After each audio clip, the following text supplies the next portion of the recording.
सच्चाई की ताकत। ये उन दिनों की बात है जब लोग तालीम हासिल करने के लिए दूर दराज इलाकों का सफर किया करते थे। एक अरब लड़का भी इल्म हासिल करने की गर्ज से अपने गांव से निकला और एक ऊंटों के काफिले के साथ सफर पर रवाना हो गया। काफिला मुसलसल सफर करता रहा, कभी खाने पीने, नमाज अदा करने और आराम के लिए रुकता और कभी दोबारा रवाना हो जाता। कई दिनों के सफर के बाद अचानक एक दिन डाकुओं के एक ग्रोह ने काफिले पर हमला कर दिया।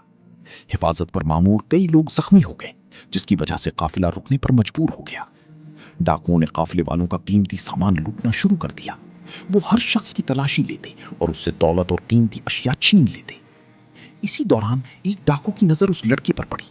उसने गुस्से से कहा, लड़के, तुम भी अपनी तलाशी दो। डाकू ने लड़के की तलाशी ली, मगर उसे कुछ ना मिला। लेकिन लड़के ने खुद कहा, मेरे पास 40 दीनार हैं, वो भी ले लो। ये सुनकर डाकू हैरान हो गया।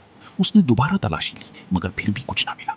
वो गुस्से से चिल्लाया, तुम झूठ बोल रहे हो, अभी तुम्हें अपने सरदार के पास ले चलता हूं। लड़के को डाकुओं के सरदार के पास ले जाया गया।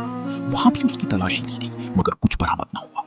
सरदार ने गुस्से से पूछा, तुम झूठ क्यों बोल रहे हो और हमारा वक्त क्यों जाया कर रहे हो? लड़के ने निहायत सुकून से जवाब दिया, मैं कभी झूठ नहीं बोलता।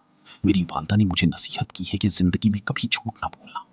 सरदार ने हैरत से पूछा, फिर सच क्या है? लड़के ने जवाब दिया, मेरी वालदा ने मेरे कपड़ों में 40 दीनार सी दिए हैं। ये सुनकर सरदार ने कपड़े उधेड़ने का हुक्म दिया। जब कपड़े खोले गए तो वाकई उनमें 40 दीनार मौजूद थे। डाकुओं का सरदार उस बच्चे की सच्चाई और ईमानदारी देखकर बहुत मुतासिर हुआ। उसकी आंखों में नदामत उतर आई। वो बोला, ये बच्चा अपनी वालदा की नसीहत पर अमल करते हुए इतनी मुश्किल घड़ी में भी सच बोल रहा है, और मैं कितना बदकिस्मत हूँ कि अल्लाह ताला के हुक्म की नाफरमानी करते हुए लोगों को लूट रहा हूँ। फिर उसने मोहब्बत से लड़के की दीनार वापस कर दी और अपने साथियों से कहा, काफिले वालों का सारा लूटा हुआ माल वापस कर दो। आज से हम तौबा करते हैं कि कभी डाकी नहीं मारेंगे, बल्कि मेहनत मजदूरी करके हलाल रोजी कमाएंगे। यूं एक बच्चे की सच्चाई और ईमानदारी ने न सिर्फ काफिले को लूटने से बचा लिया, बल्कि चंद भटके हुए लोगों को भी राह रास्त पर ले आई। सच्चाई और ईमानदारी इंसान की सबसे बड़ी ताकत है।